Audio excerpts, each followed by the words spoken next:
Bonjour, on est le samedi 28 mars, ça fait maintenant 13 jours que nous sommes confinés et ce matin je devais aller à la paroisse Sainte-Élisabeth de Hongrie qui accueillait pour tout ce week-end les reliques du bienheureux Charles de Foucault et à cette occasion-là je devais leur parler des relations entre Charles de Foucault et les musulmans. Euh, le but de cette petite vidéo, c'est de vous donner un petit aperçu de ce que j'aurais pu dire ce matin. Euh, voilà.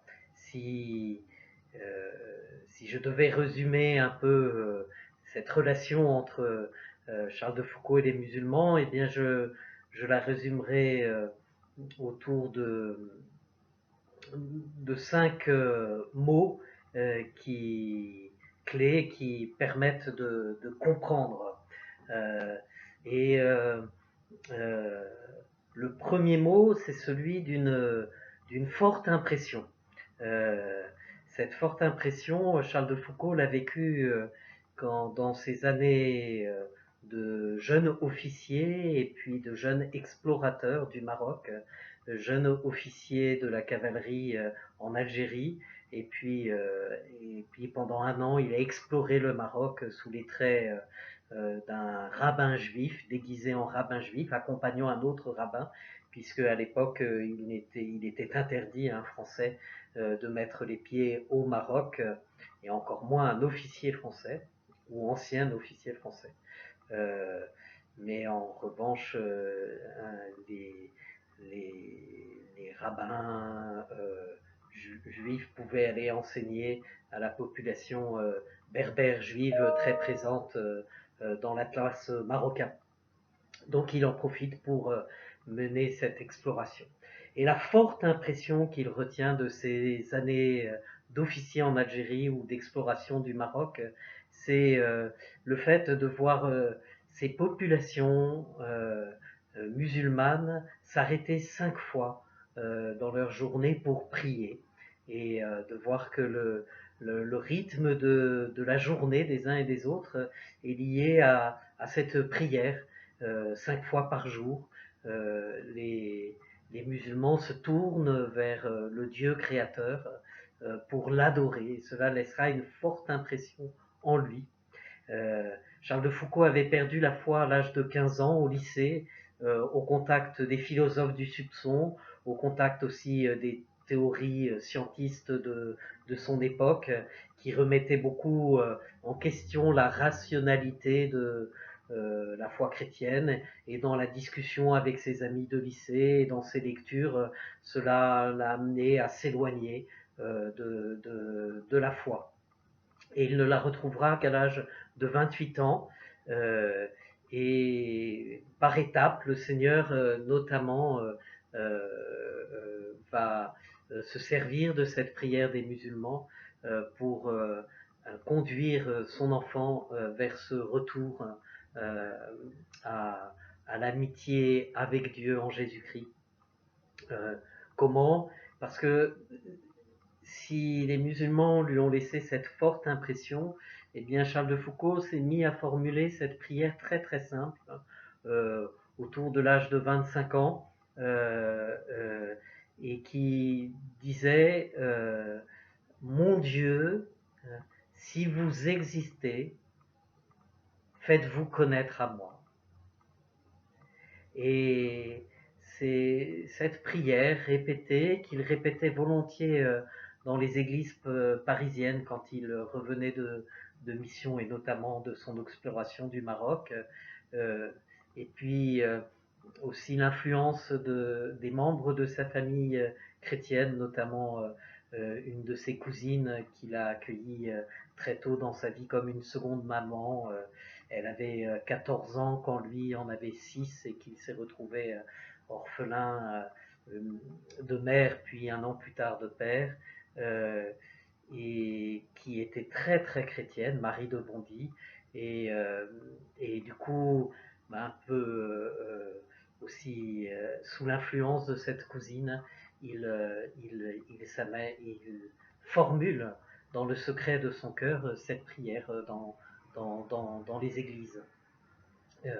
Et ensuite, c'est lors d'une rencontre avec l'abbé Huvelin, qui était aussi le directeur de conscience de cette cousine, qu'il va rencontrer à nouveau le Christ. Il raconte qu'il était parti le voir pour parler avec lui de religion et que l'abbé Huvelin, évaluant assez vite à qui il avait affaire, dit au jeune Charles de Foucauld, je ne discuterai pas avec vous, je ne débattrai pas avec vous de religion. Si vous voulez rencontrer le Seigneur, agenouillez-vous et confessez-vous. Et à partir de ce moment-là, Charles de Foucauld entre dans une confession totale de sa vie. Et puis, juste après, l'abbé Huvelin l'invite à recevoir le Seigneur dans la communion. Et cela va transformer sa vie. Il dira, à partir du moment où j'ai compris que vous existiez, j'ai compris au même instant que toute ma vie ne pouvait être que consacrée à vous. Donc il va entrer ensuite dans la trappe, il va passer un long moment en Terre Sainte, vivant à l'ombre du monastère des Clarisses de Nazareth. Et puis ensuite il rentre au début du XXe siècle dans son abbaye Notre-Dame-des-Neiges pour se préparer à l'ordination diaconale puis sacerdotale, et il sera ordonné comme prêtre diocésain du diocèse de Viviers. Et juste après, eh bien, il aura le désir de repartir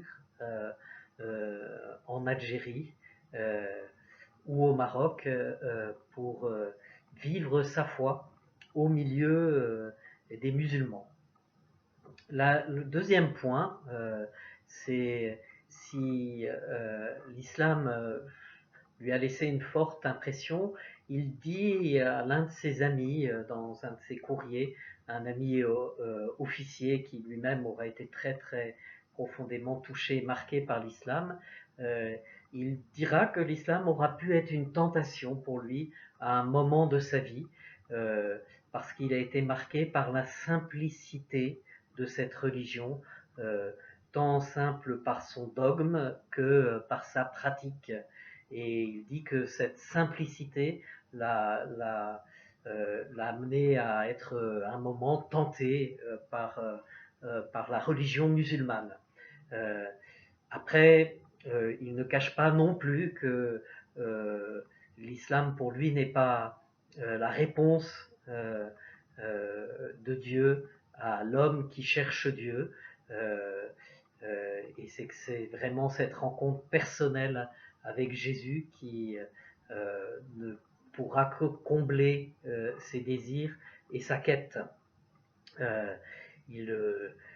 En étudiant le Coran, le Coran aussi aura laissé une impression en lui. Il raconte qu'un peu après sa conversion, parce qu'il avait été beaucoup étudié le Coran, et bien, il était tenté dans sa prière aussi parfois de dire des passages du Coran, et il faudra aussi toute la délicatesse, la finesse et la justesse de son père spirituel, l'abbé Huvelin, pour l'amener à discerner et à renoncer à cette prière comme une prière qui ne pouvait pas l'enraciner dans la foi chrétienne. Et donc du coup il va se plonger dans la parole de Dieu, et à partir de ce moment-là devenir vraiment l'homme de foi chrétienne qui entend Dieu lui parler dans sa parole et qui médite et qui rumine la parole de Dieu à partir des écritures saintes que l'on trouve dans la Bible.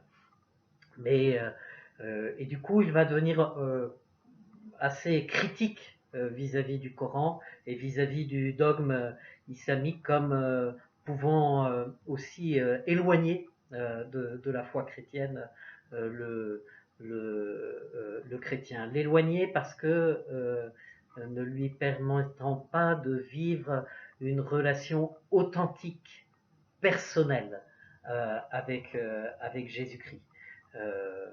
dans la foi musulmane, on n'entre pas dans une relation personnelle et intime avec Jésus qui est vivant. Or, c'est cela-là même le fondement de l'expérience chrétienne. Euh, donc voilà le troisième terme. Donc on a dit forte impression, une tentation, et puis aussi une critique assez simple et claire pour lui que l'islam n'est pas la réponse à sa recherche de Dieu. Euh, Ensuite, il aura le désir de vivre au milieu des musulmans et tout en respectant leur chemin de foi et leur conversion. Il ne cache pas qu'il désire communiquer aussi et témoigner de sa foi au milieu des musulmans, mais il dira sentir que le Seigneur l'appelle beaucoup à le faire par l'apostolat de la bonté. Ce qu'il voudrait faire percevoir aux musulmans, c'est à quel point Dieu est aimable. Du coup, d'ailleurs, il avait écrit à celui qui, à ce moment-là, faisait office d'évêque du Sahara, même si l'évêque du Sahara n'était pas encore nommé comme tel, mais qui était donc du coup son supérieur dans la hiérarchie de l'Église catholique. Il lui demandait s'il pouvait apprendre aux musulmans à égrener leur chapelet ou avec un chapelet les gros grains disant l'acte de charité et sur chaque petit grain aime ton prochain comme toi-même, aime ton prochain comme toi-même, aime ton prochain comme toi-même, aime ton prochain comme toi-même. Et puis l'acte de charité pour vraiment amener les musulmans à découvrir et à entrer dans une relation aimante avec Dieu à partir du double commandement de l'amour, comme Jésus nous a appris à le vivre et à le faire. Voilà un petit moyen. L'autre moyen, c'est qu'il va euh, traduire les évangiles en arabe et en touareg afin de donner accès à la parole de l'évangile dans ces langues touareg et arabe. Voilà, donc il a un vrai désir de faire connaître Dieu et de faire aimer Dieu, d'abord en témoignant de la bonté de Dieu qu'il reçoit de cette foi en Jésus-Christ, et puis en, en donnant accès à la parole de Dieu et, et en méditant tout au long de sa journée sur le double commandement de l'amour. Voilà, donc on va voilà, le quatrième point, hein, c'est que donc dans ses relations avec les musulmans, il a le désir de rendre Dieu aimable. Et enfin, je dirais que le dernier point, c'est celui du respect. Euh, il a toujours respecté ses amis musulmans dans leur foi et dans leur et il n'a pas vu cette foi comme un obstacle pour entrer dans une relation d'amitié, de compréhension mutuelle forte. Euh, euh, et les Touaregs lui en ont été reconnaissants et ont reconnu en lui un marabout, un homme de Dieu auprès de qui ils aimaient euh, se prendre conseil quand ils avaient euh, des questions ou même quand il y avait des conflits au sein de la famille, ils allaient en parler avec le marabout qui était Charles de Foucault. Euh, mais pour moi, ce respect s'exprime de façon aussi très belle et très claire et qui dit aussi quelque chose de l'expérience spirituelle de Charles de Foucault quand il écrit à l'un de ses amis docteurs qui est protestant et qui est aussi en mission en Algérie.